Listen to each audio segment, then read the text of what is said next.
Good morning. I make my little drink, but I also need to be in my kitchen because one of my bunnies is not doing so hot and I just want to keep an eye on her. But I was thinking this morning, and talking more about astrology. I was thinking about, well, it's astrology just linked with, I think, the pressures of like capitalism and sorry, I think I just heard something move, but it might just be the machinery going on next door that's moving something in my house. Anyway, I've just been thinking about like the subtle ways that I've been running away from the natural process of like growing by like using astrology, and like it's like not even just me doing it, like there's people online that like, you know, that's just like embody your, it's like biohacking, but like energy hacking, and people use astrology for it. And I tried to feed into it a little bit to kind of get myself, like I tried to like hack into my 10th house to get myself into like an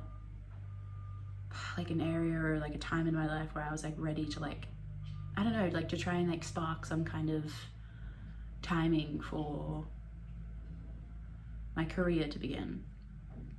And like you can do like it's not without a grain of truth. Like if you own any kind of circles, you might have seen like posts on Instagram or TikTok about people saying like, if you want to attract like money or wealth or people or relationships, like look at your Venus sign and embody that kind of thing, because I guess that's a part of you and you can bring it out. And so is like your chart placements. But I don't know, something about trying to fast track myself to a place that I think I should be because it would make it easier for me to make money, so it would be easier to live, has kind of taken me out of the whole process of just getting to the point where I've found the thing that might be the thing that I want to live on. Do you know what I mean? Like it's taken me out of the process of discovery of what that thing might be, of what my career might be, my purpose might be.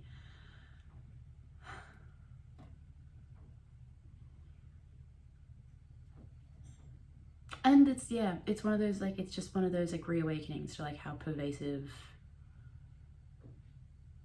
like I hate the word like hustle culture and shit like that is. And I hate it, and I thought I had escaped it, and I haven't, because I'm still using, like I'm still trying to use the tools that might look different to other people. Like for sure I'm not like getting into stocks and like waking up at 3 a.m, but I'm trying to use energy to manipulate my path and manipulate like my growth, which feels like a huge slap in the face, because if you live you understand that it's the journey, it's not the end. Like, you know, it is that like you can't just like, and this I guess maybe is like an eternal point to earth signs, because I catch myself in this loop, and other earth sign friends, we catch ourselves in this loop of like seeing the point that we want to grow to, analyzing or understanding exactly what maybe being there looks like, feels like, needs to be. Like it's also like kind of like is hand in hand with when people talk about manifestation and like quantum leaping. And it's not to say that I don't think those things aren't doable or achievable, but that, I don't know, maybe for me I'm meant to, life seems to work out when I allow, and when I am slow, and when I am in the process and I'm present in the process. Sorry, my bunny's just breathing a bit heavily. You okay? You alright?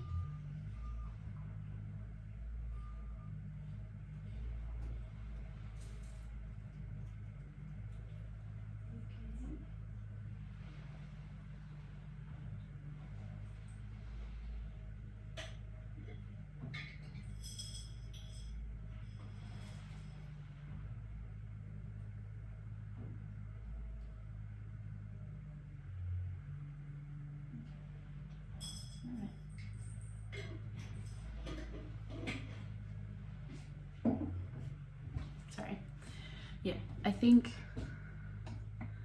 though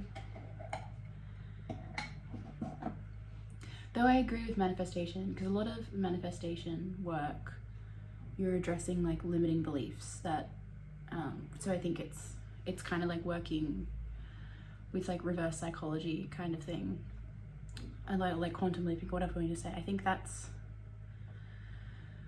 a really good technique and method and tool to use if what is holding you back is limiting beliefs and like that kind of psychological, like a mental, psychological, psychosocial, maybe even like block, like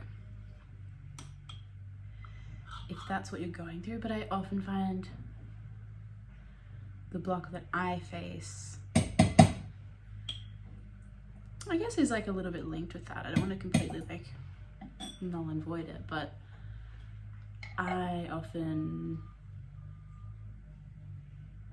just avoid life completely. And so, and like part of that is like self-judgment and limiting beliefs in the way that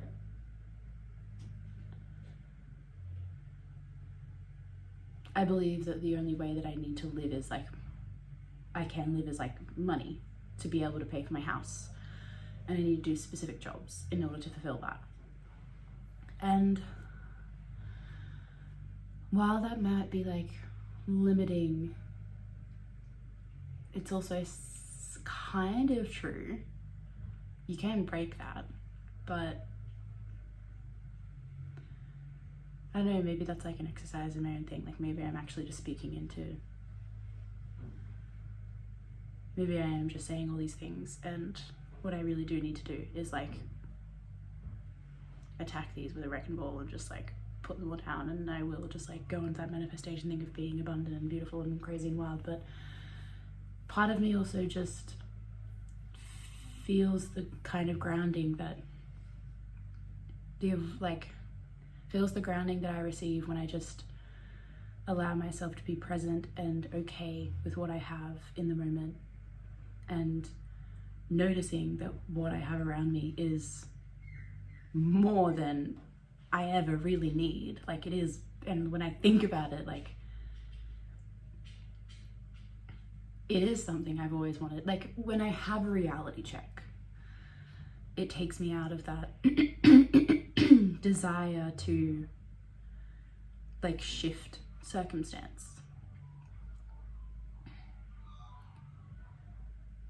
Is what I'm trying to say.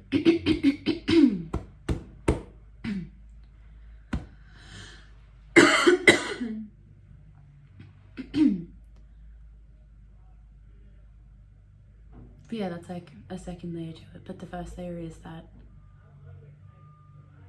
yeah, reawakening to not only just accepting the life that is around me, but like the self that I am in right now, and understanding that the self that I am in right now might not be where I would like her to be, in terms of I don't quite know exactly how to do what I want to do for the rest of my life. Even though I know what I want to do, there's this prevailing sense that I've always known, at least somewhere deep inside of me, when I was like a late teenager, that like my 20s were for self-development, and I had a feeling that I would really need that time. Like I really need this decade to really figure shit out, because I don't like the kind of work that I eventually want to do and the kind of thing that I want to make out of myself and my life. It needs me to have sorted out a lot of my shit. And I don't just mean like, I don't just mean like finding my path. I mean the shit that comes with being a person, and the shit that comes with having a childhood, and then growing up and having relationships and interacting with the world and forming opinions, and then being that person, and then living a little bit longer, hating parts of that person that you were, changing it. Like it is a constant reminder in the back of my head that like that's what you know you need, and that's like that's the pace that you know you're allowed to take, and you know it's going to be okay if you take it. But then I have these moments of getting so caught up in How do I make more money? I make more money if I get in alignment with my purpose. And if I get in alignment with my purpose, I'll be in alignment with myself, and I'll be successful, and I'll be, you know, abundant, and I'll be stable, and I'll be fine, and I'll be safe. And it's like a really quick pipeline to safety at the end of things. Like when I'm feeling like I don't know what's happening, it feels like the best course to correct to is the course that pushes me into the one, like into the one that says you've got to make yourself something, you've got to reach your climax, you've got to reach your thing, because then you'll be safe, and then your life will be worth it, and you'll know you have done something right. And I don't really feel in the midst of this battle right now. Like I don't feel like I feel like, to be honest, I feel like I'm in one of those, I'm in one of the points where I'm taking life slowly and calmly, but I've just had like waves of like almost like you know, with migraines you get like those, what are they called, like auras, like some people get like tunnel vision, or like light start getting a bit brighter, like those things that your senses that start to react before you get like a really bad migraine. I feel like I'm getting that, but with that fear. Like I feel like I'm getting little hints of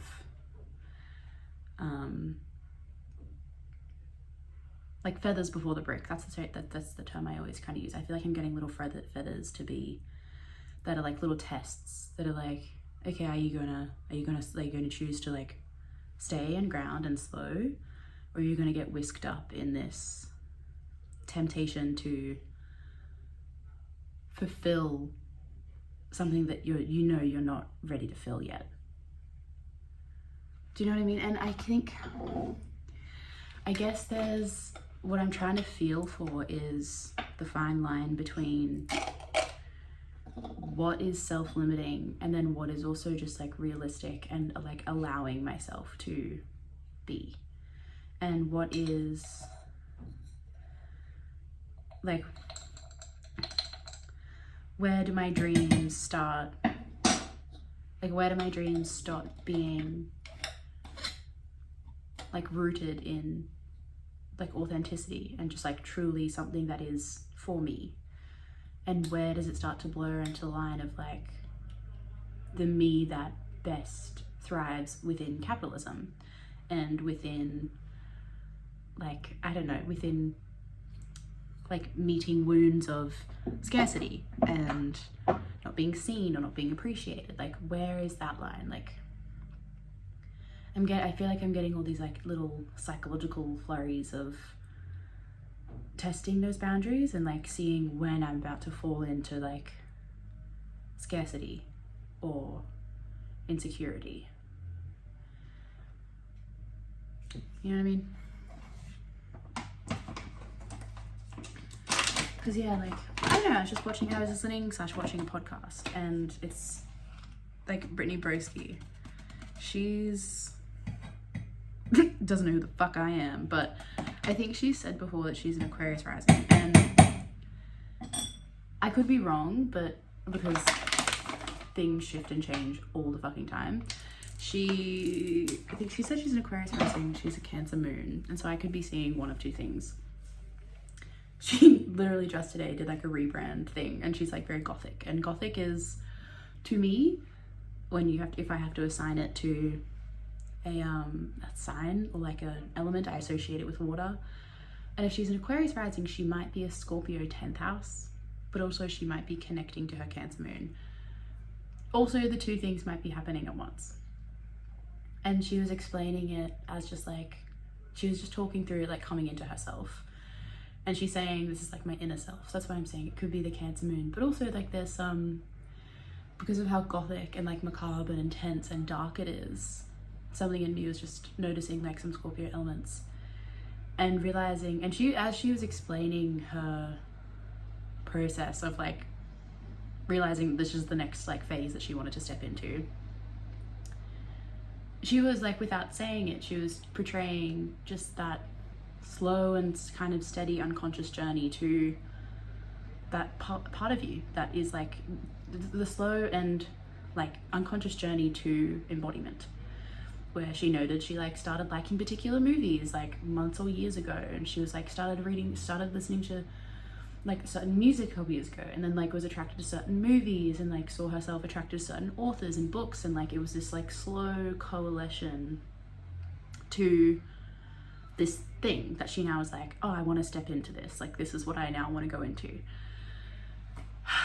And that was like a really good, like really helpful mirror for me to just be slapped in the face with like, oh, like that's how she got there. She didn't get there by and that's why I started thinking, I was like, she didn't get there by like knowing her 12th house was this, or 10th house was this, and 10th house is career, lineage, success, scene, whatever. Legacy rather, not lineage. Yeah, it was very much this like slow process of becoming, not something that's like harnessed or noticed and then like attempting to harness and like trying to like manipulate yourself to become it before you really know that you're ready. That's like the opposite of authenticity, which funnily enough is like what I try to be rooted into, and is what I think I'm following when I'm doing all this like mental energetic gymnastics. Anyway. That's all I really want to say about that, really. I'm about to put my little drink onto the spinner. That's all I really feel called to talk about.